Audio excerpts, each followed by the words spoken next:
నమస్తే మేడం. నమస్తే. మీ పేరు మేడం? నా పేరు మోనికా రెడ్డి. మేడం, ప్రభాస్ గారిది రాజసాబ్ కొత్త టీజర్ అయితే వచ్చింది. ఎలా ఉంది మేడం? మీకు ఎలా అనిపించింది? ఎలా ఉంది? నాకు చాలా బాగా అనిపించింది. కూడా చాలా బాగుంది.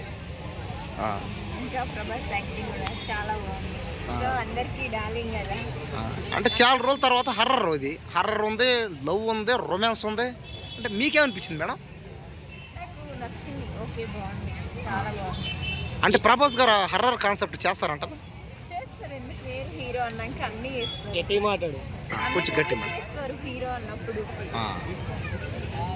మరి ఈ సినిమాలో కాస్త రొమాంటిక్ లవ్ స్టోరీ, అంటే పాత సినిమాలాగే మళ్ళీ మళ్ళీ చేస్తున్నాడు. మీకు ఎలా ఉంది? అంటే పాత సినిమాలాగా కాకుండా కొంచెం కొత్తగా చేస్తే బాగుంటుంది. మరి అవన్నీ చూసి బోర్ కొట్టింది.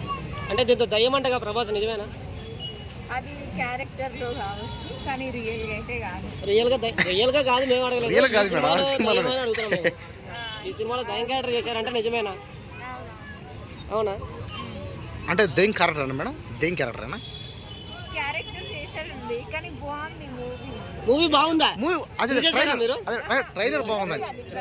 ట్రైలర్ బాగుంది చెప్పండి ముందు. మేడం, మరి ఇందులో సాంగ్స్ కానీ కొన్ని రొమాంటిక్ సీన్లు కానీ కాస్త భయంకరంగా, అంటే కాస్త దారుణంగా ఉన్నాయి. మీకు ఎలా అనిపిస్తుంది మేడం? ప్రభాస్ అంటేనే దారుణం. అంటే ప్రభాస్ అంటే దారుణం అంటారా? దారుణమా?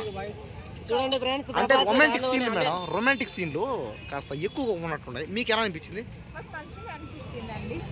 అంటే ఇప్పుడు ప్రభాస్ గారి నుంచి అలాంటి క్యారెక్టర్ మనం ఎక్స్పెక్ట్ చేస్తున్నావా? అంటే 45 years లో రొమాన్స్ చేయడం అవసరం అంటారా? అవసరమే ఈ సొసైటీ.